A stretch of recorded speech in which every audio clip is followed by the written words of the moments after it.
Raider Bear!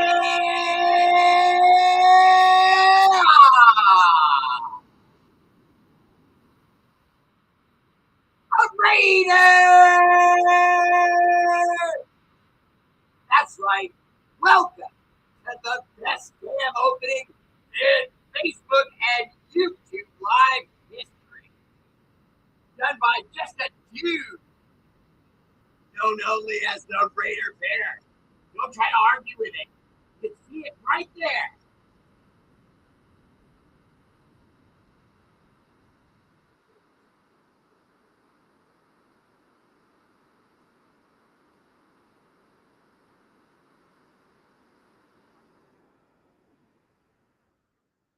What's up, fam? Welcome to the show. I appreciate you all tuning in. Welcome to all my YouTube followers and watchers, and welcome to all my Facebook family who've been with me for so long. And last thing I wanted to point out real quick was Tradish!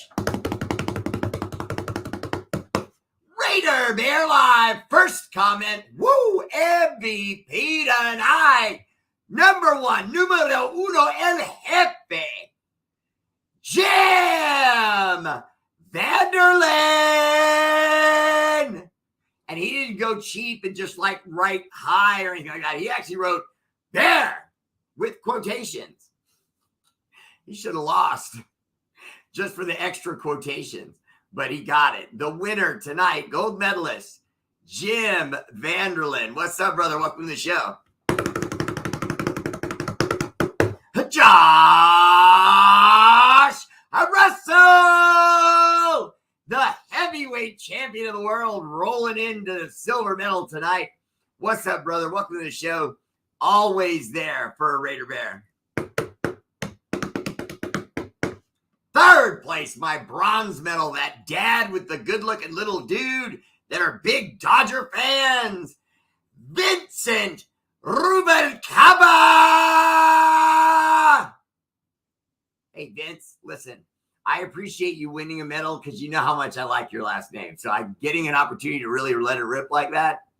That was pretty cool. All right, guys, welcome to the show. Appreciate you all tuning in.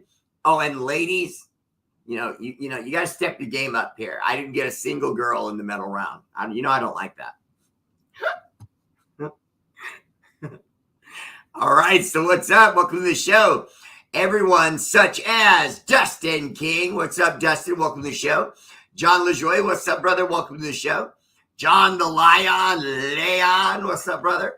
Tony Carpenter Evans. Air Force in the house. Ted Thane, what's up? There's my commenter du jour. Ted, you always give me good comments. I appreciate it. Ted, it did go well. It did go well. Thank you. Paul Summers, what's up? Paul, welcome to the show. Appreciate you. Candy Dimnioski. Is he there, Candy? Is he there?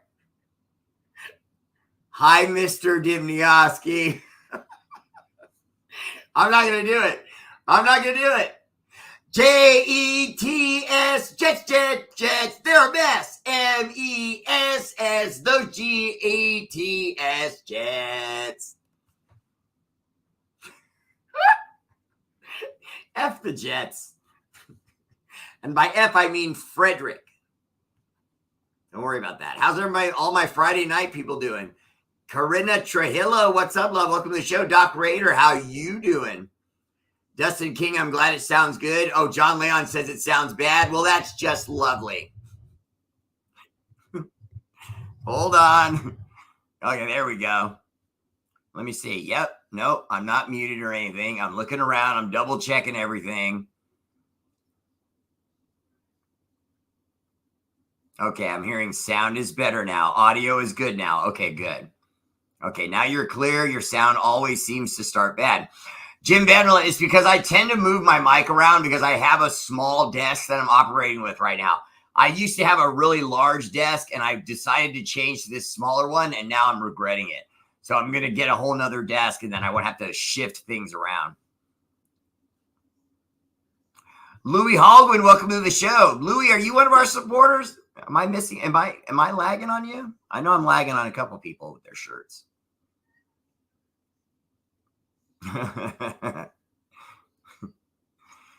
Tanya Carpenter Evans. Okay, well, welcome, Tanya. I appreciate that. It may well be that.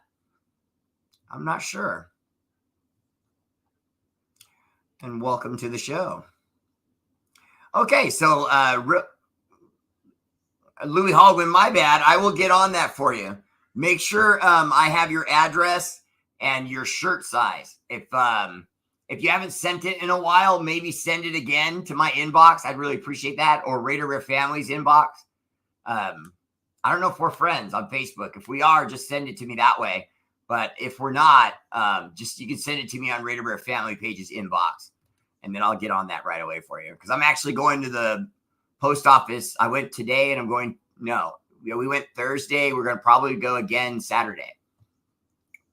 Seems like we don't hear much about Stetson Bennett. Why is that? I can't say it would bother me to get him around the 5th round. Ted Thane, because he just looks like another guy.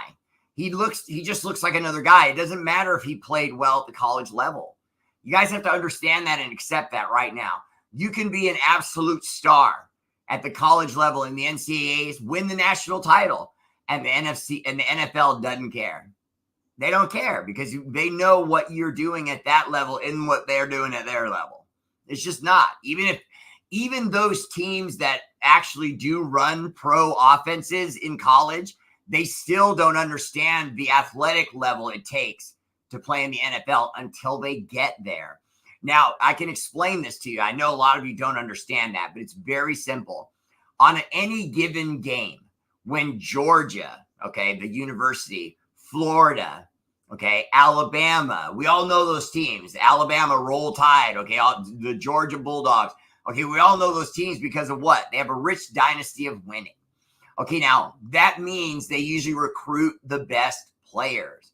Okay, so now when they face other schools, those other schools have subpar talent. Nothing wrong with them. They're not the best in the country. So what happens? They face the best in the country and they get smoked. Well, when you go to the NFL level, you're facing all of the best from the country at every position. Even when they have injuries and they bring in other guys, you're bringing in guys that from their university, they were the best. You see what I mean? So the depth and the speed and the higher level of strength in the game, in the pros, throws a lot of these young kids off. We are draft picks 7, 38, 70, 109, 143, and 146 through the 5th. Let's get a quarterback and then stack the defense. Dustin King, I actually, too, have the draft numbers and the count right here in front of me. I was just actually going to talk to you guys about it. So I appreciate that you brought it up before me. Where's your comment go? Dustin King, I appreciate that. So let me just go ahead and highlight that for a second so I can get everyone excited, because I want you to understand, even if we do use the 7th pick for something sexy, okay, let's say we do get a quarterback, because I know quite a few Raider fans that really would rather we go with defense. And remember, this is preliminary, the draft picks we have right now. I'm almost 100% positive we're going to get at least 2 more picks as compensatory picks. For sure 1, but maybe more than 1 because of our record being bad, but not the worst. We won't get 3 or 4, but we'll probably get at least 2. Okay, now having said that, you use the number 7th pick to get your young quarterback, let's say. And again, let's use Anthony Richardson because we do know that the Raiders sent 3 scouts to one of his workouts to see him and evaluate him. Okay, so let's say they go with him. Then at 38, you go defense. You can get Witherspoon for sure.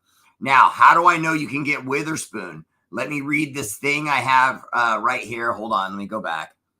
No, that's not it. I have it right here. Okay, here we go. In the Raiders, if this is on Bleacher Report, okay, I got this from a reporter on Bleacher Report.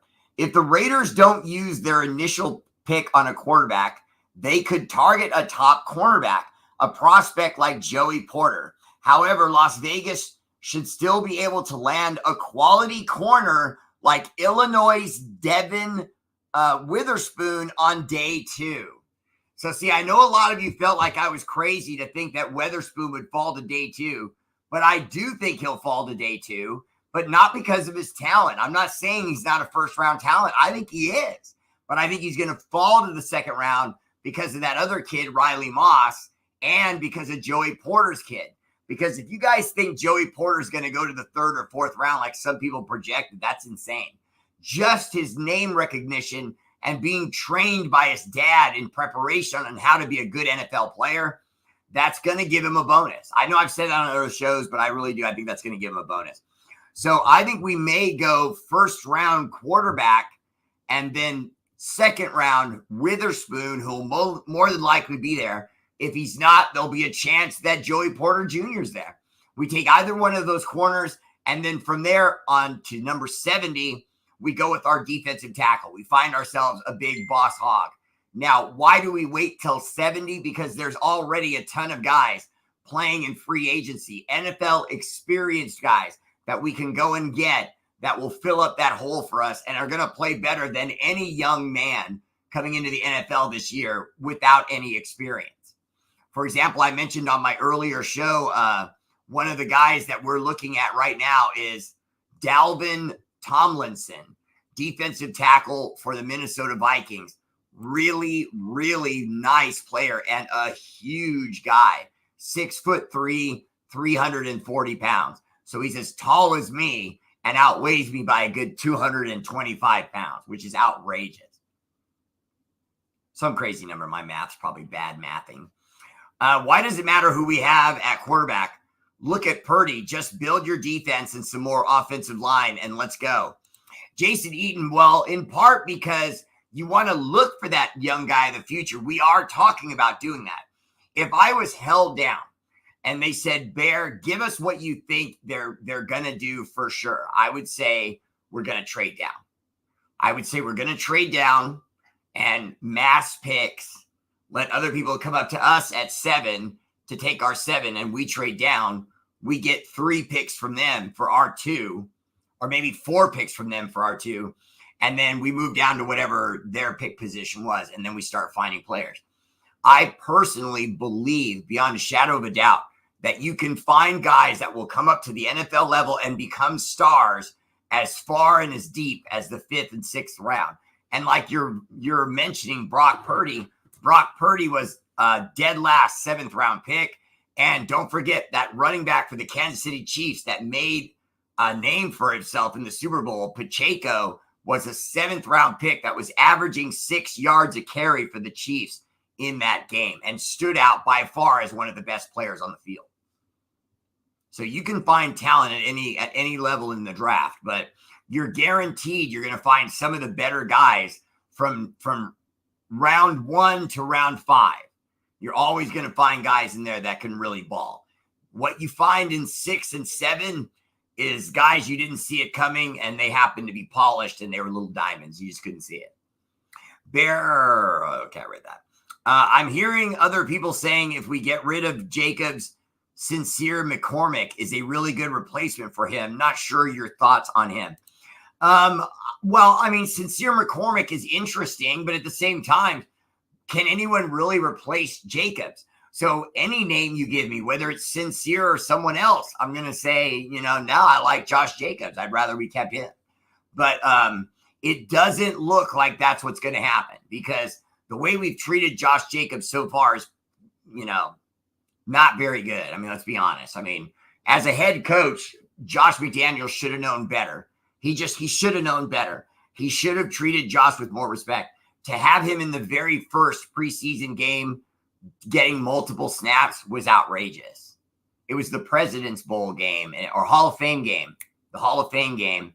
And it was it's outrageous. The fact that they had him out on the field with a chance to get hurt, playing with a bunch of guys that are going to be working at Walmart in a couple of days was outrageous. It was outrageous. You really put him at risk in what was probably the most dangerous of the preseason games, because it's just a lot of guys. No one that's going to really make it to the NFL. Not really. The majority of them aren't even going to make it. So what do I think of it, John Leon? I don't like it, but at the same time, I think that we could survive, as crazy as this sounds, because I know all of you heard me bash this guy, but that kid, Brandon Bolden, that Josh Jacobs brought in, or Brandon Bolden that Josh McDaniels brought in. Excuse me, I'm getting all my Joshes mixed up. But I don't mind. I don't mind him. I don't mind Brandon Bolden. I think if we didn't have Josh Jacobs and had we had all the other same running backs, I think Brandon Bolden would have not only won the job, but I think he'd be pretty good if he just if he knew he was being trusted to be the every down back. I think he would be better than what we saw. I really do. I think he would get his lather. I think he would see holes, hit holes, not tap dance and get all Gregory Hines on us and get first downs. I believe that. And just real quick, a reminder, if you would, please like and follow me on YouTube, and also subscribe and follow me on Facebook. And if you're watching me on Facebook, right next to the blue thumbs up, there's a green badge. If you click on that, you're on your way to subscribe to Raider Bear Live. And we have a lot of fun. We do auctions. We have shows we do just for our subscribers. It's a lot of fun. And speaking of an auction we had this afternoon, now that we're at that point in the show, the winner of this afternoon's auction was, in fact, Corinna Trujillo. Congratulations, Corinna. We'll be sending you that soon. But Vincent, since I know you're watching, and also it was Vincent and Josh Russell. Vincent, Josh, I'm going to be sending you guys some patches as a conciliary gift, just because we really appreciated you, being in the auction and donating the way you did and doing that for us. We're going to be sending you guys some gifts as well. Raging Raider Rhino, what's up, brother? Welcome to the show. Are they sticking with Stidham? Also, there's 12 very solid linebackers that are hitting free agency. I would say at least 12. It would be nice to pick up a couple guys. I think you would be able to spend a little money on one of them, and then the other guy you go down the board and get on the cheap. But I don't mind that, because these are veterans that can play. So I don't mind if we go get one guy that's a little bit elite and one guy that, I've been saying the kid from the Buffalo Bills name for a minute now. And of course I'm forgetting it. Hold on. Wait a minute. No. Okay. Well, Levante David of the Tampa Bay Buccaneers. That's one right there. But I also like, where is he? I forget his name. So I'm going to just look it up here real quick. Oh, come on. Of course it's not here now. I'm forgetting his name. Well, anyway, I apologize, but there's also a linebacker that's all pro, really good, that's leaving the Buffalo Bills. There's also Jameel Dean. Jameel Dean is another guy that could look real nice for us, and with the silver and black. I wouldn't mind seeing that. Jameel Dean is a corner from the Tampa Bay Buccaneers, so that would be a nice addition. We've already talked about Jesse Bates, the safety from the Bengals. These are guys that we could bring in, and they're not going to break the bank on us. They're going to expect to get paid. It's going to be decent contracts, but we should be able to afford to get them under the roof, especially with the cap space that we've been afforded by Derek Carr. And then if we just roll forward with Stidham for one season, then next season you get this whole other cap space boost again. For those of you who haven't heard this, because I think I only announced it on one show, but the NFL's new TV deals kick in this season, 2023. So that means Fox, ABC, NBC, Google, I'm probably missing one. Oh, and Pride all have to pay in. I already did the math. It's $12.5 billion with a B. $12.5 billion, and that's annually. That's right. The NFL is about to make $12.5 billion annually with these new TV deals. So they announced that the cap space for all the NFL teams is going to go up, and not by a little. It's going to be by a lot. So I honestly love that, because what they're going to do now is that sort of video game mentality we've always had as guys and girls when we play John Madden, and we're mixing players all around trying to balance the team and make what we think is a winner. Owners in real life are going to be able to start doing that, where every 2 or 3 years they can go, give me that guy and that guy and that guy and that guy, and they'll be able to fit him under the cap. It's going to be beautiful. That's why I refer to Josh as McPendejo for what he did to Josh Jacobs. Yeah. Okay, let's see. Why do they seem so high on Richardson? I get he's mobile. I get he's got upside, but his accuracy is terrible. I've been saying that. I believe it's one of the lowest we've seen. I think he's too much risk reward when they should be wanting more safe picks at this point. Am I wrong in this thought? As usual, Ted, you are not wrong in this thought, but I would say this. What they're looking for is a raw talent like that they can coach up to performing at the NFL level. Now, remember, throwing the ball is only one aspect of what a quarterback does. Okay, now there's handing off the ball for running plays, obviously, to your running back, but there's also the run pass option, RPO, where you reach out, you fake. I'm not saying anything you don't know, just bear with me. Where you reach out and you fake to Josh, whoever your running back is, and then that guy takes off. Okay, when you have a guy that's this athletic, you have to play for his legs on defense on every down. So that means if you want to play a prevent, you can't. Because if you play a prevent, that quarterback's just going to go little play action, roll around the right or roll around the left and get 7-8 yards repeatedly before they'd be able to get to him and either force him out of bounds or tackle him. And so he creates that Michael Vick factor where you're just literally terrified of his legs and the ability to break free and go 40 yards for a touchdown on any given play. Now, as far as the passing, they're going to figure they can improve that. You see what I mean? As a coach, you just believe that he's a diamond. He just needs more polish. So if you bring him into my camp, I give him a little bit more polish, and now that diamond shines and he's completing passes. That's the attitude that almost any coach at the NFL level that has anything to do with grooming quarterbacks or running offenses, they're going to think that in their mind. Give them to me and I'll make it work. Now, do I believe in that? I want to believe in it. I do, because to me, the prototypical body of a guy like this that they've been looking for a long time, that sort of Cam Newton build, this is the first time I've seen a guy that could match Cam Newton as far as his size, but he looks a little bit more flexible, a little bit smarter, looks like he can run. And he just, and when I say look smart, that doesn't make sense. What I mean is like when you watch him play in college, he seems a little smarter and understands when he should throw the ball, when he should hold it, throw it out of bounds, run for the first. He seems to get that better. And he doesn't take on contact like Cam Newton did. He's not out there to prove he's Shaquille O'Neal in the football field. He gets down. He knows how to slide. And so I'm not completely against the Anthony Richardson thing, but that doesn't take away from what you said. He is a huge risk with high bust potential. Ryan Robert Brighurst, what's up, brother? Welcome to the show. I haven't seen you in a while. I'm very disappointed with the regime. I think that Ziegler and McDumbass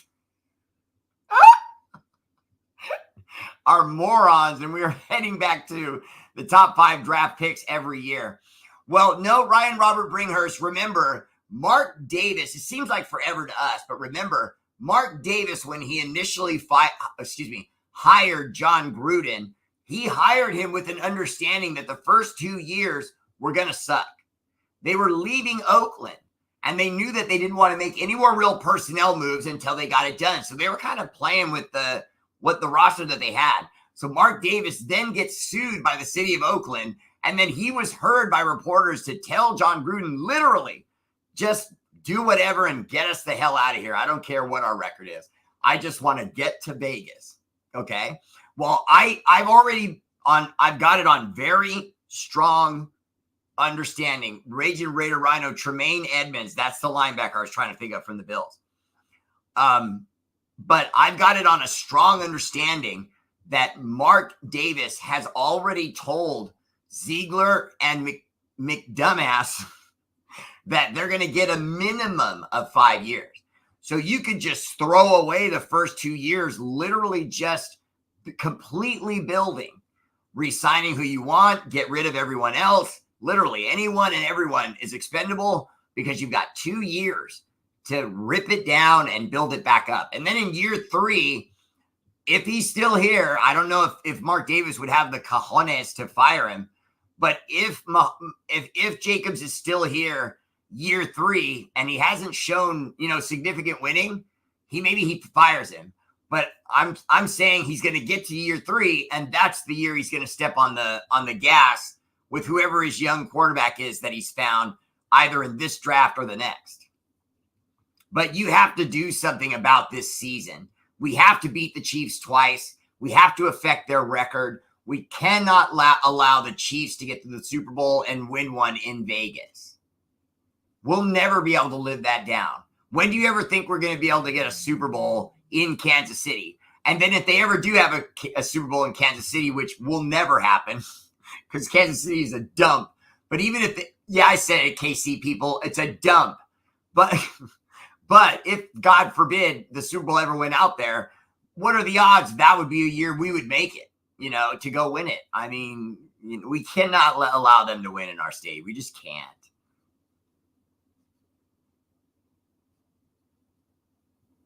No, Corinna, it was you. Congratulations, love. Louis Hogan Bear, I'm curious to see who is going to be our franchise tag. Louis, that's a good question. I honestly feel like they could do something really just, basic and do it to like Colton Miller, where he's not in any kind of contract issue. We don't have any issues with him. He's just one of our best players. You can put it on Max Crosby. He's already got his money. He's already got his contract. There's no fight there. So franchise tag him, and just use it in a safe way. Because for those of you who haven't learned this, the franchise tag is no longer looked at as a good thing. In anything, it's looked at as a bad thing. It's looked at as the team's opportunity to keep the player in their stadium one more year and pay them cheaper than they would have to pay them had they signed them to a new contract. Ryan Robert Bringhurst, I think that their only play is cheap and expensive options at quarterback if free agency and a possible trade up to grab a quarterback. Ryan Robert Bringhurst, I honestly think that's how they're going to do it. I think they're going to bring in someone from free agency to compete with Jarrett Stidham. That way, they still told the truth. They told Jarrett Stidham they would give him this coming season. And I think they will, unless you brought in a guy like Jacoby Brissett or Ryan Tannehill and they beat him out. John LaJoy, as far as Bobby Wagner, the middle linebacker, that would be very sound. He would be able to fill up that gap for us, and then you'd be done. And you don't have to break the bank on him. He's a good linebacker, but even he knows he's getting a little bit older. This would be his third team since the championship years with Seattle and the LA Rams. And so I think we could get him. I just think that it would be smart because at this point in his career, he still plays pretty well and we could get him on the cheap. But Tremaine Edmonds, to me, is who we should go after. Get a linebacker that could be for good. We end up keeping him long term.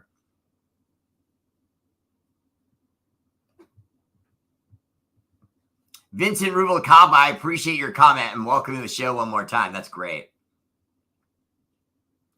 Okay, let's see. Ted Theta, Lewin Wagner, Ramsey, and Edmonds are my wish list for free agency. That's very doable. Yeah, Jason Eden also likes Mac Wagner. Bob Stannard, let's get Aaron Donald from the Rams. He's a free agent. Bob Stannard, the problem with that is I don't think anyone can argue that Aaron Donald is pretty much still in his prime. And so Aaron Donald, I think, is going to want to break the bank. I haven't heard enough about it, but if I had to guess, he's going to want to break the bank. Tim Leonard, what's up, brother? Welcome to the show. No problem. I made this comment last night. Whatever the best decision would be, I'm pretty sure Mick Moron will do something else. Well, that's why I think the Anthony Richardson thing might happen because it has the highest bust potential. And I could see Josh McStinky just deciding, you know what, I know better than everyone else. Bring us the kid from Florida. You know what I mean? And it's just high bust potential quarterbacks are. Yes, Big Pendejo. That is nice.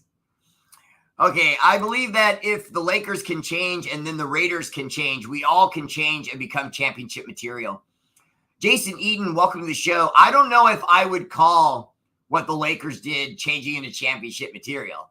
They got some interesting pieces, but I'm not ready to go to championship material. Ishimura is nice. The little D'Angelo guard that they got from the Timberwolves. The guy that ratted on Swaggy P and told on him to his girlfriend that he was cheating. Yeah, I would never draft a guy that did that. I would never bring in a guy, or never trade or use free agency or anything else to bring in a guy that did that. That was just dirty. But yeah, Jason, they absolutely can become championship caliber. I've actually said, you might like this, I've actually said on my show many times that for all of us and what we think of Josh McDaniels, maybe this is finally the point in his life where he's really going to understand it and put it together. I mean, we have to know that last year was somewhat sabotaged in order to get rid of Derek Carr. Mark Davis put the 1 year out in there intentionally. Then if he goes out and has this all-pro year, which I disagree with, I realize he made it to the Pro Bowl. That's a fan vote, and he was an alternate. He wasn't a starter. He wasn't going to be in it until a guy bowed out, and then they said, okay, well, Derek Carr, you're next up. So to me, that's not the same thing. You know what I mean? Dennis Baring Jr., what's up, brother? Welcome to the show.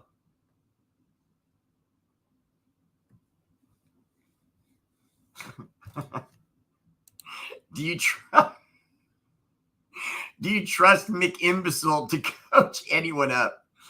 Jim Vanderland, my gold medalist tonight. Welcome again. I would say to you, no, I don't trust Josh McDaniels, but at the same time, I do think that there is a chance that once the players have been around him long enough and they start to absorb the offense, we could have the same thing they had in New England, an offense that consistently chews up yards and more often than not wins games.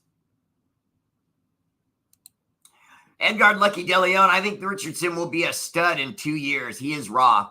Edgar, honestly, we could get 2 years. I did just throw the scenario out there. What if we took a veteran quarterback like a Ryan Tannehill, have him come in, he beats out Stidham genuinely for the job, but you keep Stidham as the 2. Now you let Ryan Tannehill go out there and have a year. Then maybe you trade him. Then you give Stidham a year. Then maybe you trade him and you move up Richardson and you find a whole new backfield for behind Richardson of guys that won't threaten him for the job. Angel Badillo, what's up? Welcome to the show.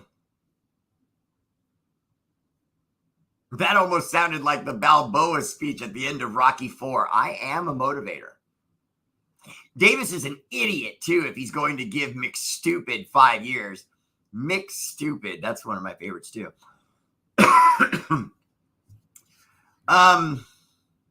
Well, I mean, Doc, he just doesn't have a choice. He's leveraged into a wall because he doesn't have a lot of money. So Mark Davis has to always make these long-term deals, to leverage the fact that he's paying them, not as much as these other owners would pay him. Wagner will go back to the Seahawks to retire. Dustin King, there is a chance of that. I have to agree. He plays a rough position, and he's not the kind of glamour guy. Troy Gill, what's up, brother? Welcome to the show. David Fowler, welcome. Yes, he is an idiot. The fool wears white after Labor Day, and his haircut is a disaster. Mr. Raider Bear, this is Tommy, the Eagles fan. What's up, little Tommy? Why does it look like Grampy's blood pressure is going up when he talks about your coach?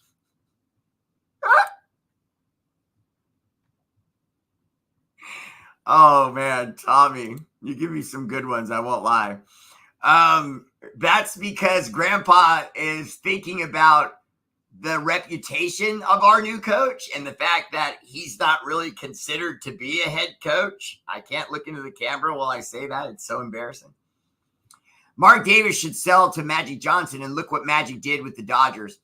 Edgar Lucky DeLeon, not only do I agree with that, but Mark Davis saw it as a threat. In other words, Mark Davis responded to the NFL and the commissioner, and I can't tell you how I know this. You won't find it online, but I'm telling you this happened. Mark Davis basically said to the NFL, nice try. In other words, he felt like that was the NFL's way of getting Magic in the door, getting enough stock and stock options that Mark Davis can't buy him out. And then eventually Magic and his people would buy Mark Davis's shares and force him out. And Mark Davis saw himself getting leveraged out of his father's team. I would not put it past Mark Davis to sell, though. I wouldn't. He's not his dad. His dad would never give up the Raiders. We all know that. That Al Davis would never, ever, ever, at no point in his life, sell the Raiders. He just wouldn't. You could just tell. It was everything to him. It was his baby. It was a part of his family. It was his DNA. You know what I mean? And so we know he would have never sold. See, but his son don't rock like that. I don't think Mark Davis rocks like that. To me, Mark Davis would sell in a heartbeat. You know what I mean? If you gave him the right offer, he'd sell in a heartbeat.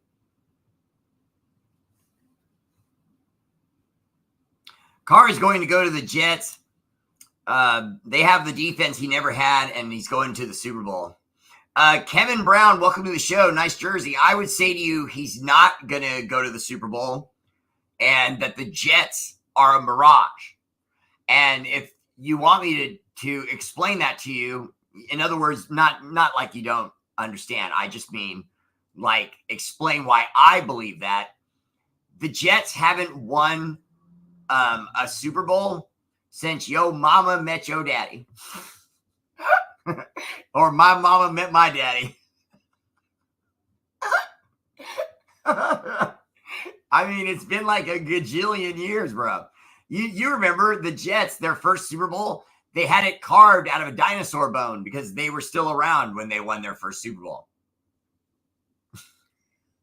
I really hope Mr. Dimniowski is hearing this. I hope the Jets fan hasn't tuned me out yet. No, Kevin, I don't see it. I see him going there. I agree with you. He's going to go there, but Derek Carr's not going to win there. We had 13 games by one score last year. And we could have been easy 15-2 last year if things went our way. Okay, but Jason, they didn't go our way. And there were too many games, if you really think back, you're a Raider fan, there were too many games where we lost because of bad decisions. You know what I mean? It's the most games lost by a team that had a 17-point lead. He did that. Josh McDaniels. He has more losses after having a 17-point lead than Art Shell, and he coached here twice. That's sabotage. I'm sorry, that's sabotage. You don't get 17-point leads and lose. 90% of the time, your coach can control with the clock a 17-point lead and win. You don't even need your team to get first downs. You just need your defense to play well, run the ball, eat clock, and then punt. Defense plays well, game's over. That's all you got to do. You know what I mean? Get a first down here and there. God forbid, if you get a first down here and there, they got no shot. 17-point lead. Just run the clock out on them. Couldn't do it. In all those games, couldn't do it. Come on. Really?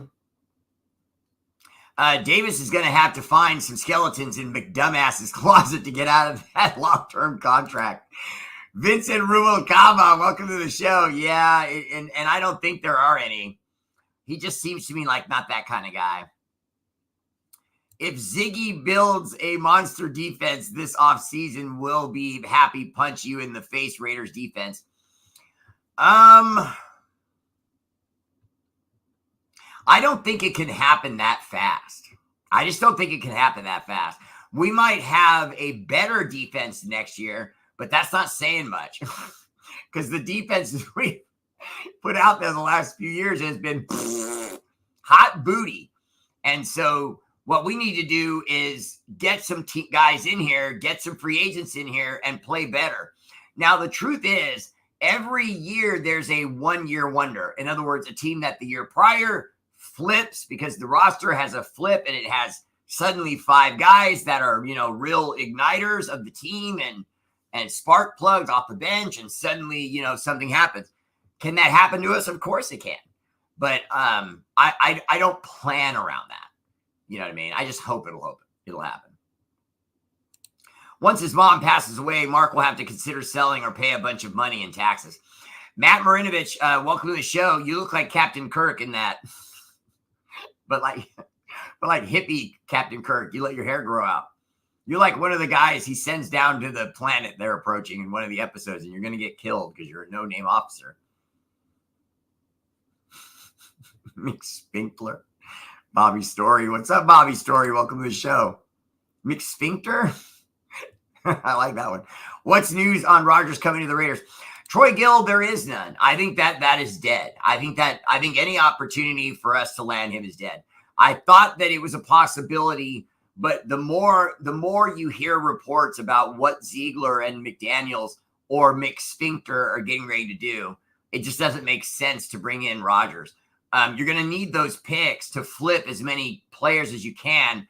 And then there's depth in free agency at linebacker and defensive tackle. So there just doesn't seem to be a need to necessarily go after Aaron Rodgers because there's also quarterbacks in this free agency. Geno Smith is a good bridge quarterback, so we could bring him in, bring in someone from the draft, and then have Geno be the starter until the kid is ready. Daniel Jones from the Giants, although I do think Daniel Jones is going to get re-upped for sure. I just don't see how they could let him go. You got a young guy. He's shown growth in most of his years. Although his quarterback rating, I know, has gone down progressively. I know his passing, his numbers, his stats have gone up. Obviously, Jacoby Brissett's still out there. Let's see. I mean, obviously Jimmy Garoppolo's out there, but I'm not interested in that. You know what I mean? It's just, to me, I don't see how you could have any more. I don't see how anyone could have interest anymore in someone like Garoppolo when you consider he's been injury prone his whole life. And in my somewhat expert opinion, I would argue that Jimmy Garoppolo has never been a starter. He's always been a backup. The only reason why anyone is considering him as a starter or someone to bring in is because the Niners did it. But how did it go with the Niners? You know, did they win games? Sure, but was it because of him? No. Carr is going to ball out with the Jets roster. They have a D and they have young studs at receiver. Silvio Dorinzi, you know, I don't mind taking a gentleman's bet with you. Just, you know, I honor you, you honor me. If you win the bet, I'll admit that. I'll say Silvio and I had this bet on it and he got me. But I personally want you to come back on my show and say I was right if I'm right, because I do not think Carr is going to ball out with the Jets. I don't think that at all. My daughter forgot me. She was supposed to bring me that. Doggone it. Thank you, love. You're welcome. Tell her she's grounded, all 21 years of her. Shane Street, what's up, brother? Appreciate the love. Ghost. What was up with the reports of Davis pulling McDummy into a room right after some tough losses? Was it just a PR move, or was McDaniels really getting ripped by Davis? Well, honestly, I think that it was more of a vote of confidence, like Mark Davis was originally saying. Now, personally, I don't understand how right after a loss, your emotion is to say, hey, everything's cool. I love you, bro. You know what I mean? That sounds ridiculous. And so to me, I was 100% sure that meant he was chewing him out and telling him, and if you don't start figuring things out, you know, you're going to get fired because you're embarrassing us here. Now, I do think that that's a possibility. I do think he'll give McDaniels one more season. But after this second season, if it's another calamity like the last one, and remember, that'd be hard to do. I mean, last year's calamity was pretty bad. I mean, he lost all those games. He had 17-point leads. We lost to a Colts team that was in complete shambles, you know, laughing stock, and we lost, you know, so. We lost that game remember the game to the Cardinals? I think it was like the second game of the year, and we were ahead, and then we lost by 2 or 1 point or something like that. I don't think Davis would sell. I think he has the insane idea he can surpass Al and is too stupid to know that he can't.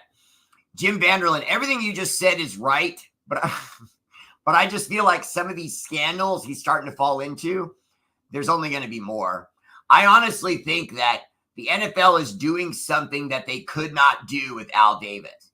See, when the NFL had its beef with Al Davis, you know how people are when you're rich and powerful. You investigate your enemy. So all it would take for the NFL to do is investigate Mark Davis, and they're going to find, skeletons in his closet, one of which is cocaine.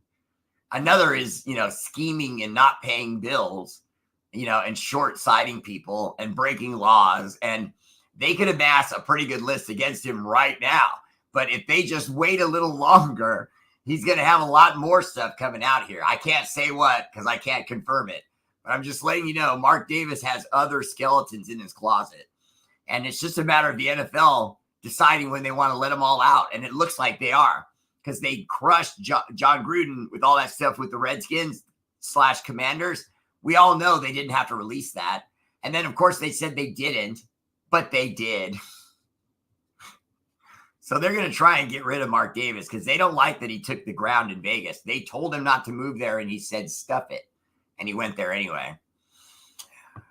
It was up to Carr to man up and make his own calls to win games in the second half, but he is not that kind of a guy. Aaron Rodgers is that kind of a guy.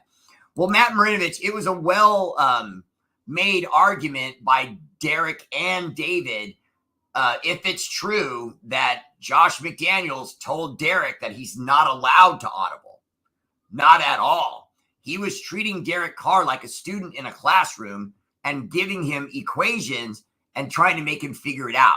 In other words, on any given play, there's usually at least one person open on any given play. Even if it's repeatedly the check down, then you keep checking down. And I'm telling you, you're going to see that with whoever we have throwing the ball next. Now, I realize Stidham showed an ability to throw the ball downfield, but he did that because at first the defenses didn't have tape on him. They didn't respect him. So they were playing up tight, playing Josh Jacobs to run the ball, thinking that the Raiders wouldn't trust this kid to throw these deep balls. Well, they didn't realize that he comes from the Patriots with Josh McDaniels. He already knows this offense, so why would he be afraid to throw the ball deep? So he did, and he was successful, very successful in that first game. So I would say to you that if you bring in Aaron Rodgers, you maybe get him on page right away. But I have heard as early as this morning that I may have been wrong about his understanding of Josh McDaniels' offense. I had heard more than one report that Josh McDaniels understood that old Patriot offense that McDaniels brought to us because he had run it at one time or another in college or high school or something like that. That was what I was told. I'm finding out now that might not be the case. Because I spoke today of the fact that they think that it would be a longer learning curve. And by the time Rodgers knew the learning curve, he might be on the way out the door in, year 2 or 3. I disagree with that. I'm going to trust my own reporting. And I'm going to say that I still believe that Aaron Rodgers understands Josh McDaniels' offense. I was almost hoping that he would end up being a Raider just so that when he does and they start playing and all of a sudden the offense is just clicking, that would have been a confirmation of my story and my knowledge being correct, that he does know this offense. And I think he does. Ziggs and McDumb stuff. Plan is to take. He didn't say McDumb stuff. It's the weekend. Can I say it? All the kids. Tommy, cover your ears for a second. Silvio Dorizzi says, well, actually, I can let you guys read it. Plan is to tank next year to get Caleb.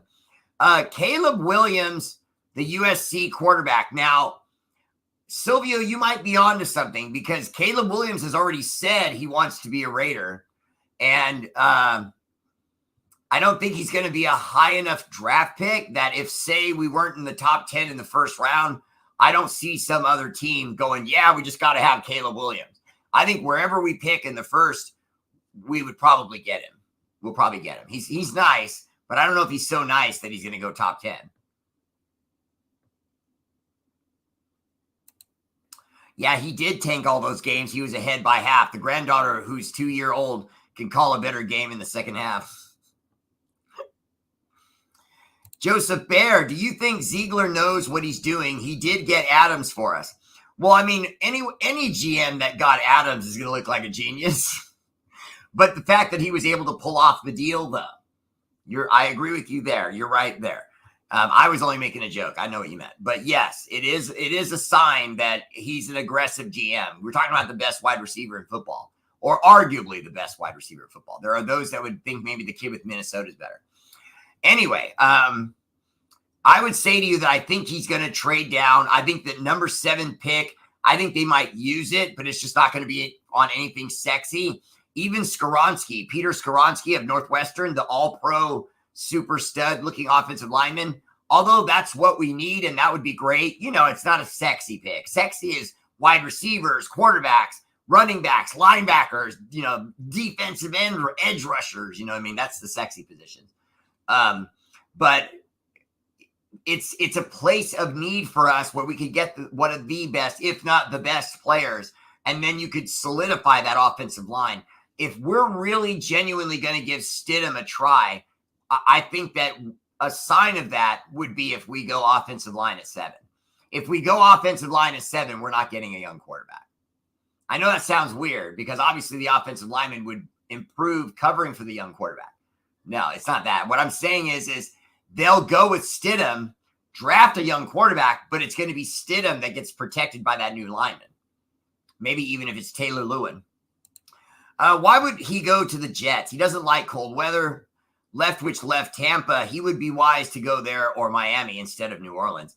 Kamara News is stinking it up right now with Dennis Allen. It sounds like Raiders 2.0. Right on, Nathan. What's up, brother? Welcome to the show. I don't know if that's you or your son, but that's a hell of a baseball player looking kid right there. Now, I know you said, the Jets, cold weather. Okay, first, Nathan Matthews, if you don't like cold weather, but they offer you $17 to $18 million a year, are you going to go? You don't need to answer that because we already know what you're going to say. The answer is yes. So I think he may go there. I think he may go to Washington. I really do. Bear, level with us. Are we tanking next year, or is Stiddy going to be the guy and become the guy? Okay, that's a beautiful profile picture, dude. Your girlfriend's beautiful. Okay, first, I don't think we're going to be tanking next year. I just think you're going to see more of what you saw last year. We're going to be in a lot of close games, and some of them we're going to win, and some of them we're going to lose. Because I don't know how much we're going to improve the defense this year. I need to see what we're going to do in the draft and free agency. Once I see that, then I can answer your question more aggressively. Now, as far as Stidham, I don't feel like starting Stidham is really that bad. We have to remember he knows the offense. He has a good arm. It's not great, but it's good. In other words, he's going to be able to hit the majority of the deep outs we need him to hit. Okay, there's only so many deep outs that go so far that you need the cannon of an arm. He'll be able to get the ball there. Now, having said that, having an experienced veteran guy in there that's going to know the offense, that's going to give that much more confidence to the guys coming out of the locker room onto the field with him. He'll become a little bit of a general. Now, although we all know what Jarrett Stidham is, I don't feel like that necessarily means that he's not good enough to take us to the next level. For example, I would be willing to bet most of you money that Jarrett Stidham right now is doing absolutely everything he can physically to gain a couple pounds, get a little bit more sturdy, improve his diet, and really make something of this opportunity to be the starter. Because if he got us to the playoffs while we've got a young kid from the draft sitting on the bench, we might have an Aaron Rodgers, Jordan Love situation where we got to make the kid sit because Jarrett Stidham turns into something real. We have to remember he had 4 years with the Patriots before he came here, okay? He knows this offense. He's building his body. And for those of you who don't know, it was in the old era of football, which only goes back maybe 10 years ago, okay? But it was only as far as 10 years ago where all players were given 4 years, minimum 3 to 4 years to figure out if they were, any good or not. Most teams did that. For example, if you were only in your second season and a team cut you, every team would race to get that guy, thinking maybe the first team gave up on him too soon. This era, you get your 2-3 years, and then that's it. Coaches feel like they know what you're about. Either you're going to contribute something to the team or you're not.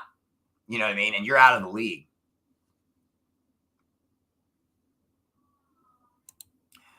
The Raiders are already in contract talks with Stiddy. Yeah, no one doubted that they were going to bring him back, brother. It's what we're hoping is that it's to just be the backup and bring in a veteran and try to win right now.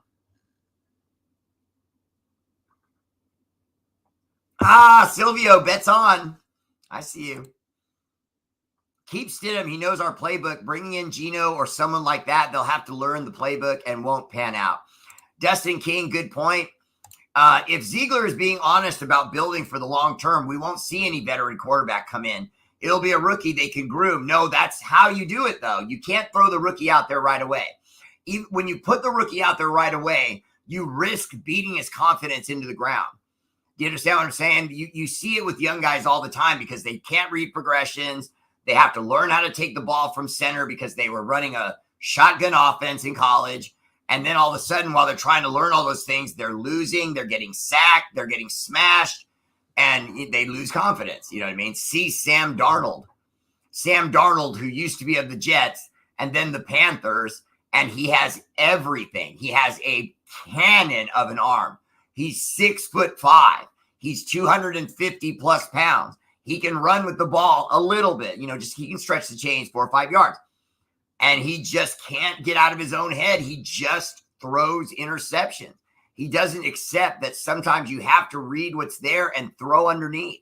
He just doesn't do that. And so Sam Darnold, to me, is a classic demonstration of what happens with a young quarterback, even one with potential, if you put them out there before they're ready.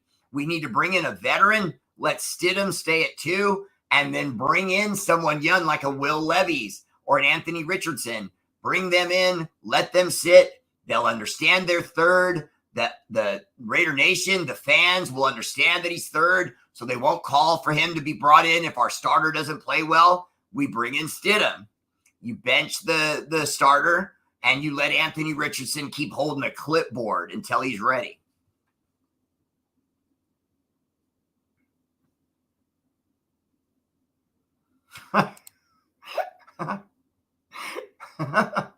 Yes, Corinna. I do think Carr will go farther than us with the Jets if we don't get Rodgers. Edgar Lucky De Leon, I'm not worried about that. I realize the Jets are a quarterback away, but I just don't think Carr is the quarterback. And I realize there's a lot of Carr lovers. I have no problem with that. Carr did a lot for us as the Raiders quarterback. He broke most of our major records. I respect Carr. I like him as a man and a father. But I'll never see him as anything other than a tease. He gets you close. He shows you he has the ability to win, but can never quite get the right play or the right moment right.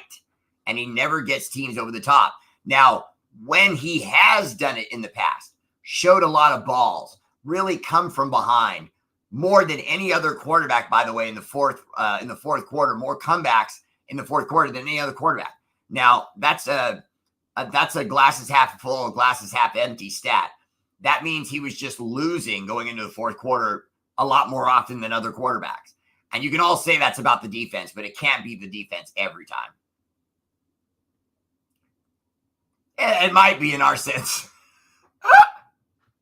I mean, we had the worst defense or third worst or second worst, stuff like that. Derek Carr's entire career. So, but anyway, long story short, even those moments, he didn't have them at the right time. It was always a week 4 game against the Rams or week 7 against the Patriots or something like that. And he would come from behind and win that game and we'd all go crazy and then we wouldn't make the playoffs. You know what I mean? Michael Prado, what's up? Welcome to the show. People are saying Jimmy G might get $35 million. The Raiders should have let Carr finish the season and let him know they were going to cut him if he didn't restructure the contract. David Sosnowski, I would argue with you that even though Derek Carr's pedigree, in my opinion, is better than Jimmy Garoppolo, I believe in a side-by-side battle, Carr would lose because Garoppolo is in an offense that he's been in his whole life. Garoppolo's only had to learn one offense other than the one he ran in New England, and that was the Niner offense. That's it. Other than that, he ran what we're running every day of his career. So he would walk right in the door and know exactly what we're running. Whereas Derek Carr is still kind of feeling his way through things and not very successfully if you go by Josh McDaniels, who's probably lying. Got shut out to the Saints, didn't pass the 50-yard line until last 2 minutes of the game. Yeah, I mean, that's just embarrassing. That was garbage. It was terrible.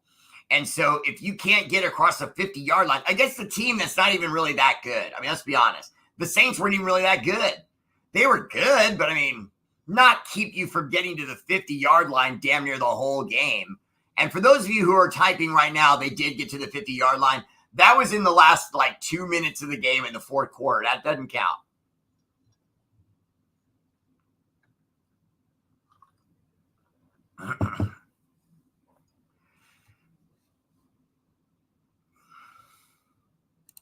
Dustin King said Mark Davis is going to have a baby in 10 years. Keep the Raiders and his son will inherit it.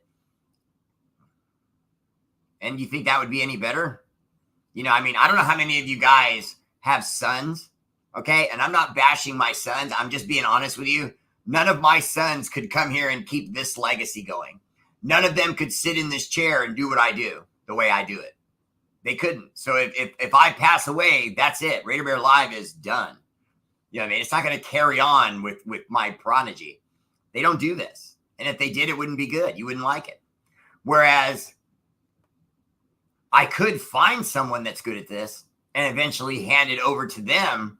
And then they could eventually find someone that's good for it and hand it over to them and so on. And it can keep the rich tradition of doing high quality, humorous video at Raider Bear Family Page alive. You notice I ran long for all you guys. I run long.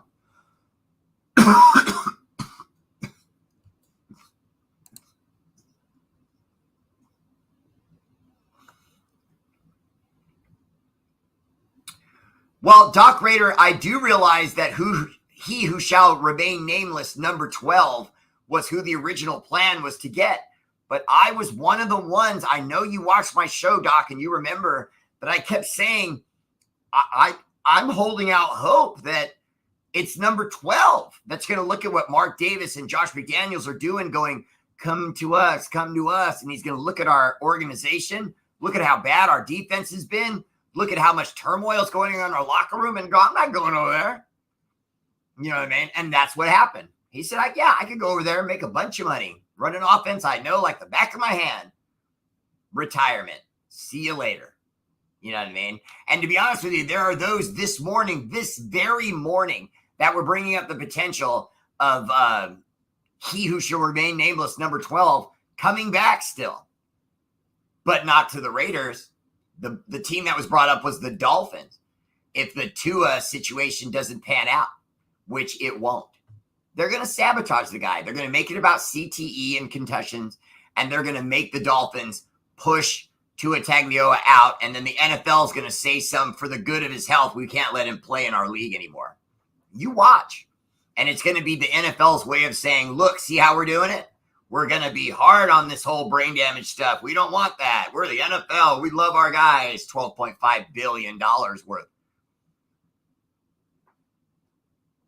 Jose Tariquez, the reason why the NFL didn't want Davis to move is very simple, and I appreciate you asking the question, and I'm going to fascinate you, I hope, because I have all the information on this. So I'm really going to enlighten you on it, and then I hope you can spread that news and like and follow this page. All right, so here it is, Jose, or become a subscriber. The reason why they didn't want Davis to go was simple. If you look at all the other owners that have opened stadiums in the last 10 years or so, they're all surrounded by malls, restaurants, grocery stores, toy stores, record stores, places you can buy scooters and things like that. They want, if this was my stadium, they want the entire stadium surrounded so that now when I go to Dallas, for example, I'm going to go on Friday. I'm flying out so I get there on Friday because then I can go to dinner Saturday night, go shopping, go to the mall, go bowling, go do a bunch of stuff. Then Sunday, drive to the exact same place and area I was just at and go to the game. They want that. They want a commerce of stores and shops and so on. Now, the problem with that is Mark Davis has zero experience working in real estate with other companies. Whereas, to give you an example, Stan Kroenke, the guy who owns the Rams, when he took the Rams from St. Louis to Los Angeles, he was allowed to do it and was overruled. Mark Davis and George Spanos, who at the time was the San Diego Chargers owner, he and Mark Davis had come together and wanted to build a stadium in LA, and they were told no because Stan Kroenke's going to do it. So then Kroenke does what? He builds SoFi, and it has that whole entertainment feel around SoFi Stadium.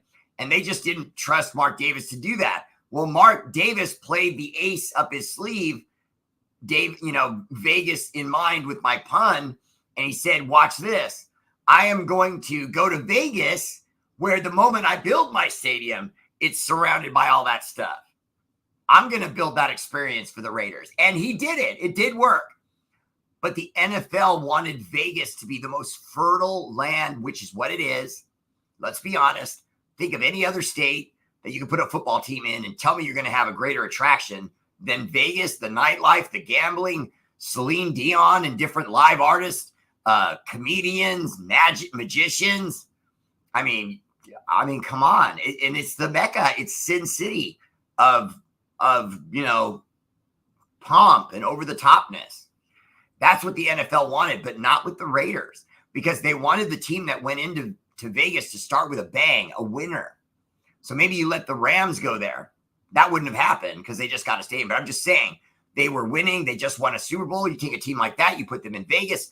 Now the fans get behind it a little bit more.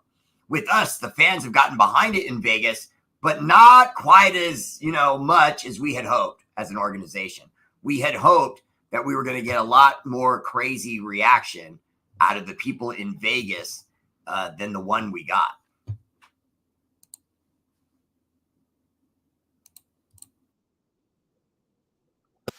Right, fam, that is my show. Much love. Shout out to our armed forces, Army, Navy, Air Force, Marine, National Guard, for all you do, switchboard, for all you do. Energy love of this show is dedicated to your sacrifice. Active and veterans.